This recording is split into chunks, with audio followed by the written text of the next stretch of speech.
Marley was dead to begin with. There is no doubt whatever about that. The register of his burial was signed by the clergyman, the clerk, the undertaker, and the chief mourner.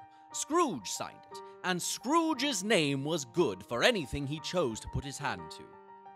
Old Marley was dead as a doornail.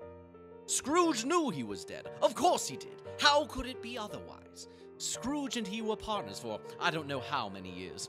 Scrooge was his sole executor, his sole administrator, his sole friend, and sole mourner. And even Scrooge was not so dreadfully cut up by the sad event, but that he was an excellent man of business on the very day of the funeral, and solemnized it with an undoubted bargain. The mention of Marley's funeral brings me back to the point I started from. There's no doubt that Marley was dead. This must be distinctly understood, or nothing wonderful can come of the story I am going to relate. Scrooge never painted out old Marley's name.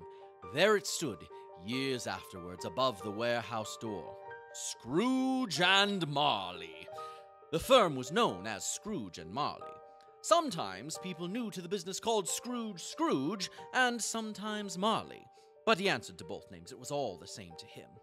Oh, but he was a tight-fisted hand at the grindstone, Scrooge. A squeezing, wrenching, grasping, screeching, clutching, covetous old sinner. Hard and sharp as flint, secret and self-contained and solitary as an oyster. The cold within him froze his old features. A frosty rime was on his head, and on his eyebrows, and his wiry chin.